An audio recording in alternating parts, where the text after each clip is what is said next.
Okay, Tuesday is the day when a lot of Bible thumpers come out, and the guy with the guitar with his little suitcase full of tracts, and yeah, he's put his rainbow colored strap over his shoulder. I somehow don't think that means he's LGBT friendly, but before he starts wailing, maybe I should ask him what he's all about. Let's have a look. What's he got? Neat.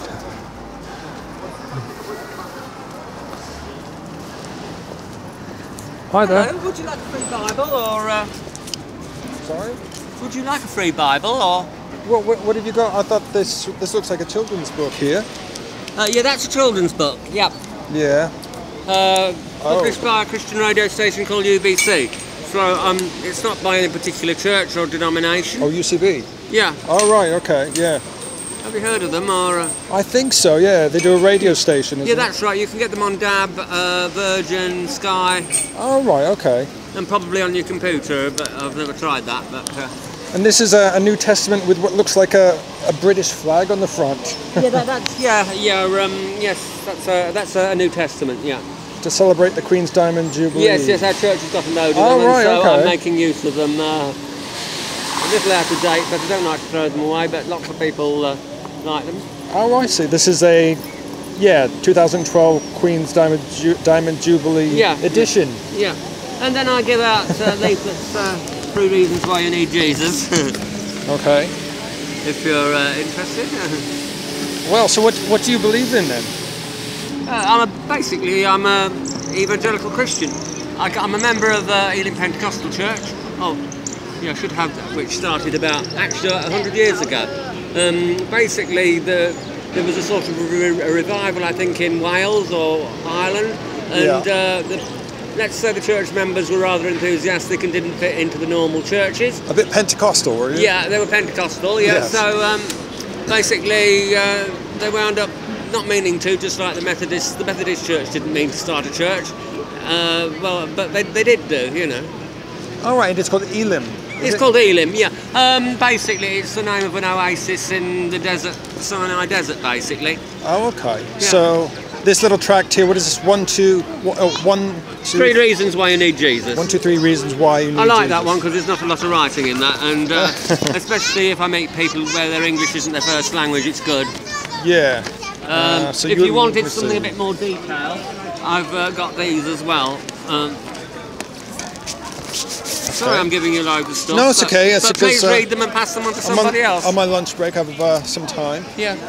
What's this? The 4 spiritual laws. Yes. Have you heard of the 4 spiritual? No, I haven't. What is this? It's well, if you look at the back, you'll see it's published in America. I presume by your accent, I presume that's where you're from. Well, originally, yes. Yeah. Let me see. I want to see what the 4 spiritual laws are. So I know you want to start playing your music. No, so. It's all right. One of the reasons I'm here is to make people think. Okay. So God has a plan for your life. That's 1. Man is sinful. That's 2. Yeah, that's pretty logical. Law 3. There's a gap between us and God, and only Jesus bridges the gap. Yeah. Jesus is your only provision for man's sin. Okay. Right. Okay. So Jesus bridges the gap between us and our sinfulness, and God, who presumably is quite judgmental and full of wrath. Yeah, well, I mean, it's like if, say, you're a politician and your son decides to park his car where he shouldn't, he doesn't. Somebody has to pay for the fine, doesn't he? Or if you break the speed limit. Yeah. And it's like that with sin. It's like a law of nature. Somehow or other, it's got to be paid for. Yeah. And in the time of Moses, it was a lamb, and they still do that in Pakistan today. They'd sacrifice an animal, but that didn't work. Yeah. So it had to be somebody that was both divine, that was God, and man, to bridge the gap. And Jesus died. He was, as you probably, if you're familiar, he was framed, to use a modern expression, and put to death. So Jesus was sort of like the animal sacrifice, but for everybody. Yeah, that's right. That's it. Yeah. Seems a bit bloody, doesn't it? I know, but life is not nice. But couldn't God have thought of something better than that? If he had, if there was something better than that, he would have done. But I mean, some people say that isn't very nice, and God isn't very nice. But if you look at life, life is not very nice. We have the trouble is, God made this earth and everything, and we've messed it up. And because we've turned our backs on God, even from Jewish times, if you read the Bible, when they turned their backs on God, they got ravaged by war, famine, and all sorts of things happened to them. It was just, it's a bit like if you put your hand in the fire, it gets burnt. Or if you thought, oh, I'll save money, I'll put water in my, instead of putting brake fluid in my car. Why do you think God concentrated so much on Israel and this particular tribe, the Jews? When there was, there's Native Americans, they were still around, there was Aboriginals in Australia. Yeah, I don't know all the answers. All I know from the Bible, he started off with the Jewish race, He seemed really, really concerned about them, as though they were the only people. I know that Jesus was born from a Jew, and if you read the Bible, do you read the Bible? Occasionally, yes. Yeah, so you probably need to read a Bible with an Old Testament. I can recommend Storehouse. If you want any more, yeah, I've been there. If you want any more advice, they're probably good because they actually sell loads of. Well, no one's ever been able to give me that answer really. Or, why would God care just about one particular tribe? I don't exactly know. I know. It sounds almost as if the Jews themselves created the God, invented him, and made out that he was on their side, and also wrote about him punishing them to keep everyone in line. No, I don't think it was like that. As I say, you need to read the Bible. I mean, it started with Moses. Yeah. Or it started with Adam and Eve. I don't know if you did you see the Ark, Noah's Ark on the television. I've seen a few movies, yeah. Yeah, and it was. I found that really good because building a boat in the middle of. We're miles away from the sea, miles away from water, and people were really taking the mick out of them and not taking any notice. And they're saying, no, it's going to rain. It hasn't rained for years. Actually, if you could get that on iPlayer, it'd be worth watching that. Actually, I always wondered why God punished people that way. Because Noah's family were good, right? There were about 8 people in Noah's family. Yeah. Then there was the rest of the world. At the time, I don't know, perhaps there was a couple of million. And every single one of them was so bad that God had to drown them. Is that right? I guess so. I mean, in those days, some people were really evil. I mean, they worshipped false gods, and they'd even sacrifice their children when they built a city or something. I mean, some of the things, as I say, I don't know. I wish I knew a bit more about Bible history. But if you go into the history of some of the people, they were seriously out of order. So hopefully all the kids were already gone, unfortunately sacrificed before the rains came, because drowning children is quite horrible, because they're quite innocent normally, aren't they? Yeah, as I say, I don't know all the answers. That does sound pretty bad, I admit. Yeah. But they did have an opportunity to get in the ark. They had an opportunity. Just like today, people have an opportunity to... everyone in the Middle East. Pardon? Everyone in the Middle East. Everyone in this whole world has an opportunity to get in the ark. To turn their back on their sin and. Sorry. And it's a bit like getting into a lifeboat today. You can say, "Oh, I think I can manage to swim," and you freeze to death and you die. Yeah. As I say, I don't know all the answers, but a lot of people stick their heads in the sand and don't want to believe. Well, no, I just like to think about it, You're the sort of person that thinks a lot, yeah. So, do you go to any particular church or? I was brought up by a Baptist mother and a Catholic father, so I went to those two almost opposing sort of churches. Yeah. I was brought up in a Methodist church, which is quite disciplined. What does it mean to be Methodist? As I say, obviously there's some methodology which they're employing. No, in the 16th century, you had the Church of England, which is the Anglican Church. Yeah. And the trouble is, what happened? They concentrated on what you did rather than what Jesus had done for you. Yeah. And some of the church was a bit middle class and didn't reach out to the poor. So they didn't exactly do what I do. So Charles Wesley and some of this boys, they actually preached in the street, like I'm doing now. And they... There was a method in their madness, you could yeah, say. they were Methodist means they were disciplined, you know. Yeah. And because of some of their followers were probably alcoholics, to be quite blunt, that's why they didn't drink. The same with the Salvation Army, that's why they don't drink, because a lot of the...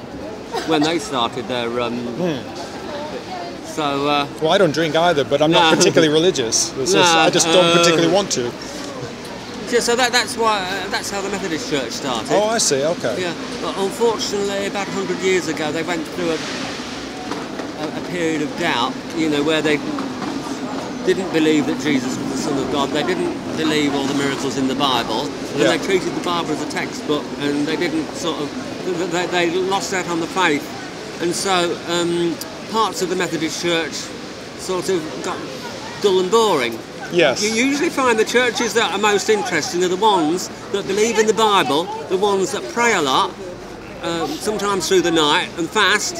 It's those churches that are bursting at the seams. Like the Jehovah's Witnesses. Well, I won't comment about them. I'll just comment about my church. Our church, we pray a lot. Yeah. And it's quite full, and our ministry goes out and preaches in Uganda, and he was sort of saying the other day he wound up talking to somebody and a load of soldiers came in, and he thought, well, I'll share my faith with this person, and this person was already a Christian, and he was one of the ministers in the government. That's why there were a load of soldiers around. I see. So he winds up like me, he winds up talking to loads of people. Okay. I think the Jehovah's Witnesses yeah, they're down there at the moment. yes, they're always out as well. I don't think they believe that Jesus actually is the Son of God. I think they do. I think they do. Well, I don't know. They used to come and talk to my dad, but they think that originally he wasn't with God originally from the beginning of time. He was the Archangel Michael, who was then sent down, transformed into Jesus, did his bit, died for our sins, and went back and is now Michael the Archangel again. As I say, they still think he's the Son of God. I'm not exactly sure what's going to happen. I don't know where that is in the Bible, but they say maybe I'm being picky, but you know when you send an email and you miss a dot out, it comes back not found or whatever, or not sent, or because I know when I used to apply for jobs online and I got the wrong email address, I wound up getting that. Well, they're very so I'd rather stick to what I know. Mm. Nobody actually banged me over the head with the Bible. I actually saw something in people's lives. As I say, I was brought up in the Methodist church, and I went to the next village to a Baptist church where I made sure. And that's where I got baptised in water. Just like John the Baptist, because I felt this was something that I should be doing, so I did. And the minister said, well, are you sure you're a Christian? And I said, well, when you preach, I feel guilty, I'm not sure. So I prayed a very simple prayer. I said, Jesus, please forgive my sins and please guide my life. And I know he did do, because about a few months later I got the sack from my job as a window dresser for a menswear company called Foster Brothers. I wasn't getting on very well, and I was walking down the street in a place called King's Lynn in Norfolk, where I was working, and the thought came into me I'd turn left. So I did wound up at the job centre and wound up getting a much better job. Oh, so that was God doing that for you? Yeah, I believe that was God doing it. The guitar I had before this one, the Spanish one, and I needed something a bit better. Yeah. Went up to London, I think it was Charing Cross Road, and that area. I don't know if you ever go up to London. Do you play an instrument yourself? I don't, but I'm in London quite a bit. Yeah, I mean, there's loads and loads of guitars, and I got more and more confused, and I just stood beside the road. Oh, you're probably thinking of, is it Denmark Street? Oh, Denmark Street, that's a good place to go if you want a good guitar. Which apparently is all closing that down now. Which is a shame. I'm talking if you want a good guitar, like 5,000 quid's worth, you know. Yeah, I know the area. Yeah. Anyway, I looked at loads of guitars, and I didn't know what I wanted, and the thought came into my mind, the first one you try. And this one has been a brilliant instrument. It's looks pretty. Was it called the Kimbara? Yeah, it's a copy of a Gibson J200, which is an American guitar. Which I've heard of the Gibsons. Yeah. Yes, a very good quality guitar. I tried one in Denmark Street just for the fun of it, £5,000. I think the new ones are about £2,500 I've seen. They are expensive. They are supposed to be good guitars, you know. Yeah. Well, let me stop you from playing your music. As I say, I'm using music as a way of as a way of preaching in a way. Yeah. Okay. So these look like lyrics you've written down here. Are they your songs? I do write my own stuff. Wow, you got a lot of stuff written This down one's there. written by Larry Norman, who's American. I'll sing this song to you. All right. Think about. Here we go. This talks about the end of the world. It says one day there'll be two people working in a field. One will just disappear, and the other one will get left. Yeah. There'll be a man and wife in bed. One will disappear. For those Christians that are alive, one day Jesus will come back and he'll take all the Christians to heaven, and anybody else who isn't will get left behind. Do you know, I did hear that it's on some American aircraft, they make sure that one of the pilots isn't a Christian, because they know that if I believe that in America, yes. Yeah. I definitely believe anyway, that. Over to you.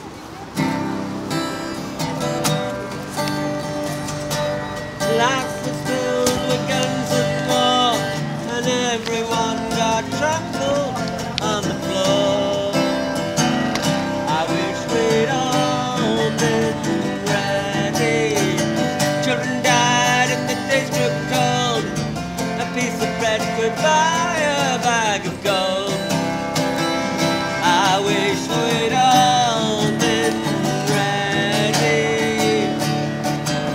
There's the time to change your mind. The sun has come and you've been left behind. Man and wife asleep in bed. She hears a noise, turns her head, he's gone. I wish we'd all been ready. Two men walking up a hill, one disappears, one's left standing still. I wish we'd all been ready. There's the time to change your mind. The sun has come, you've been left behind. Life was filled with guns and war, and everyone got trampled on the floor. I wish we'd all been ready. Children died and the days grew cold. A piece of bread could buy a bag of gold. I wish we'd all been ready. There's a time to change your mind. How could you have been so blind? The Father spoke, the demons died, the Son has come, you've been left behind. Left behind, you've been left behind. Thank you, sir. Yeah. You know what? I seem to remember that from my childhood. You remember that one? Yes, he was around in the late 70s. He was. It's all about the rapture and God The coming rapture back. and stuff. It's But quite like- scary, though. The children died and all that. You know, Yeah, it's yeah, but as I scary. say, life is not nice. You look at what's going on in the news. Sounds like God is not nice sometimes. Well, Some of yeah. those lyrics, to be Yeah. honest with you. But you need to make sure, like you, I was brought up in a Christian home, but there came a time, even though I think I might have made a commitment when I was about 13, it was about when I was 18 that I made sure. Okay. And there's been times in my life when I made a recommitment. There's times when God filled me with the Holy Spirit and stuff. That was a sort of a stage further when I got baptised. Sometimes, for some people, their Christian walk, it's a series of commitments and it's not nothing dramatic. For other people, it's dramatic. It just depends. Yeah. That's great. What is your name, sir? Philip. Philip. Okay, I'll let you get on. Thank you so thanks. much. Yeah. See you later.